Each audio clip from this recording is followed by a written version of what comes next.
তুমি সুন্দর, কিন্তু ক্রাশ খাওয়ানোর মতো সুন্দর না, রাসু। তাই তাহলে আমার পেছনে লাইন মারতা কেন, মিম? আমি কই লাইন মারতাম? তুমিই তো বাসায় এসে আমার রুমে ঝুঁকি মারতে। সেটাও আমার ভুল ছিল। শুধু ভুল না, মহা ভুল। আমি বলেই তোমার মতো ছেলেকে বিয়ে করেছি। ইয়ে, ইয়েটা কি জানি না। যাও তো। বলো না। ঝগড়াটে বলা। ও, আমি শুধু ঝগড়া করি আর আপনি রবীন্দ্রসঙ্গীত চর্চা করেন? জি না, আমি একটা কিউট লক্ষ্মী একটা মেয়ে। এক হাতে যে তালি বাজে না, নিশ্চয় জানো। মানে কি তুমি বলতে চাও আমি ঝগড়া করি? জরির মায়ের বড় গলা। এই শুনেই আপনার সাথে আর কথা নাই। আর কথাই বলবো না। দেখা যাবে কি। মার্কেট করতে গেলে ঠিকই আমার আমার কথা মনে পড়বে, তখন কই যাবে কথা না বলে। পকেট কাটবো। পকেট মারের জায়গা নাই আমার বিছানায়। কি বললা?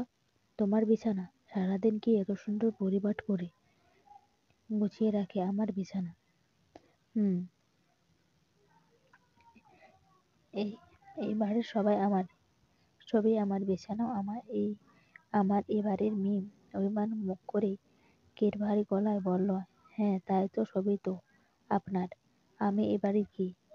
আমার তো কোনো অধিকার নেই এইসবের উপর। সরি মিস্টার পারাসু, আমি আসলে ভুলে গিয়েছিলাম। আমি কে, মাফ করবেন। বলেই ড্রেসিং টেবিলে সামনে ধপ করে বসে পড়ল। রাসু বুঝল মহারানী বেশ অভিমান করেছে। মহারানী হয়তো জানেন না যে অভিমানী মুখে তাকে কতটা সুন্দর লাগে। দেখলো হঠাৎ করে চোখ দিয়ে টপ করে এক ফোঁটা বৃষ্টি পড়ল। বুঝতে বুঝলো মহারানী কষ্টও পেয়েছে। কি নিষ্পাপ বাচ্চাদের মতো করে রেখেছে মুখটা। এক্ষুনি অভিমানটা ভাঙাতে হবে। মহারানীর এইগুলো কথা নেই, চোখ দিয়ে বৃষ্টি পড়ছে।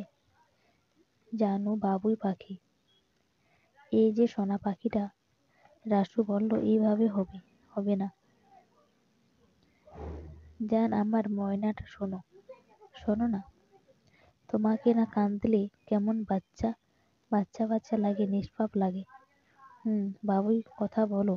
সরি, আর এমন বলবো না। শোনো, একটু কথা তো বলো। মিমের হাত ধরে বলল রাসু। হাত ধরতে বিরস্ফোরণ করল মিম। এক ঝটকা দিয়ে হাত ছাড়িয়ে বলল, কান্দাতে ভালো লাগে তোমার, তাই না? কথা না তোমার সাথে কোনো, কাঁদাও যত খুশি।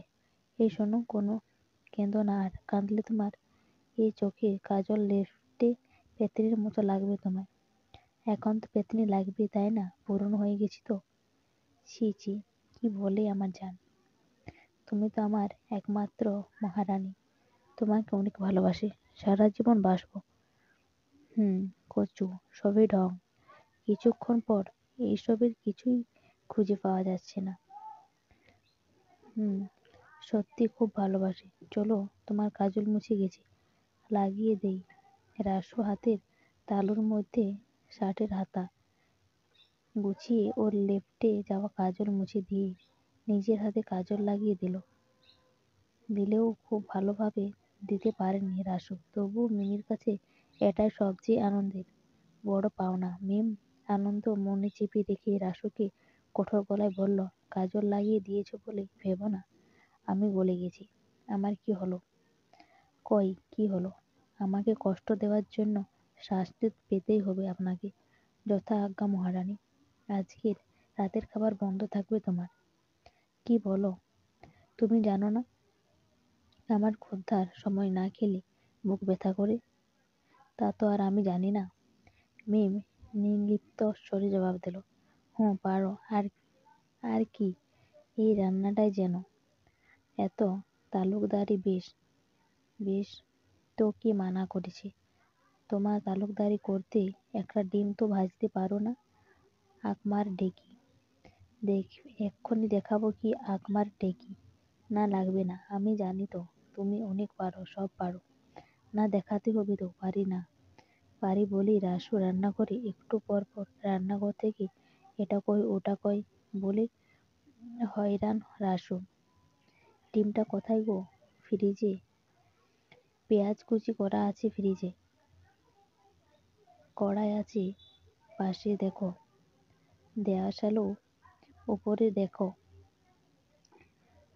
রাসুর একের পর এক প্রশ্নের জবাব দিচ্ছিল আর মিটমিট মুখ টিপে হাসছিল। হঠাৎ মৃদু গলায় একটা আর্তনাদ এলো রান্নাঘর থেকে। মিম দৌড়ে গিয়ে দেখলো রাসু ডান হাত এলোমেলো ঝাঁকাচ্ছে। তাড়াতাড়ি রাসুর আঙুল মুখে নিয়ে নিল মিম। চোখে শাসন দিয়ে তাকিয়ে আছে মিম। আর রাসু ভায়াত চোখে তাকিয়ে আছে মিমের দিকে। একটু পর ভয় কাটিয়ে মিমের ভুবন জয় করা একটা হাসি দিল রাসু। মিম সাথে সাথে ছেড়ে দিল রাসুর হাত। শয়তানটা আবার হেসে কি করবো বলো? যদি বেশি কিছু হতো?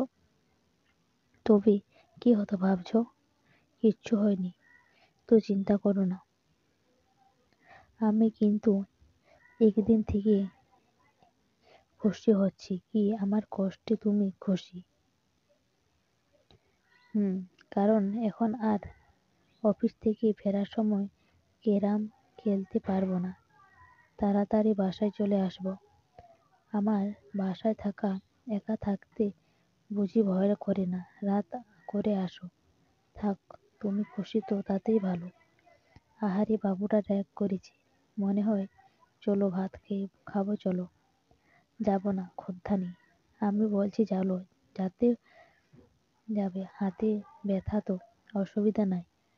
চামচি দিয়ে খাবে হাত ধরে তুলে নিয়ে গেল মিম। রাসু ভাবছিল মিম নিজে হাতে খাইয়ে দেবে। না তাহলে না। খাবার টেবিলে হেসে থাক, অনেক খেয়েছে। এদিকে দেখি, এসো। হা করো, মিম খাইয়ে দিচ্ছি।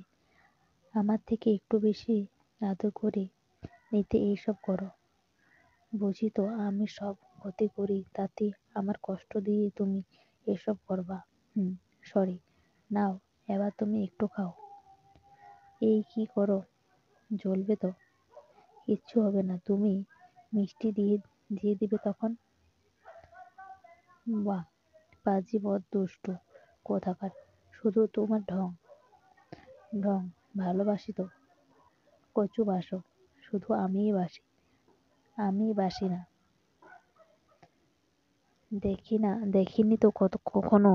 কিন্তু কি করতে হবে? ভালোই বাসনি কখনো। কি করবা তাই? একটা গল্প শোনাবো তাহলে? বলো। একটা মেয়ে ছিল। কি? না না, শুধু মেয়ে ছিল না, ছেলেও ছিল। তারপর মেয়েটা কিছু ছেলেটার বোনের বান্ধবী। চেনা মনে হচ্ছে গল্পটা। একটু একটু কলেজ ড্রেস পরে প্রতিদিন আমাদের বাসায় এসে তার বান্ধবীকে দেখার ছলে রুমে ঢুকেই দেখতো একটা ছেলেকে। কি করবে বলো? ছেলেটা তো গাধা ছিল, মস্ত বড় গাধা। তাই নিজে থেকেই মেয়েটা লাইন দিত। প্রতিদিন দেখা হতো তাদের। শুক্রবারে দেখা হতো না বলে তার বান্ধবীকে পার্কে আসতে বলতো। আর একা তো যাবে না, তার বান্ধবীর সাথে দেখা করার ছেলেটাকে দেখতে, তাই না? ঠেকা পড়ছে আমার। আহা, শোনোই না। কি শুনবো? ভাই, ভালই তো বাসো নি কখনো। ভীতু কোথাকার। এই যে আমি মোটেও ভীতু না।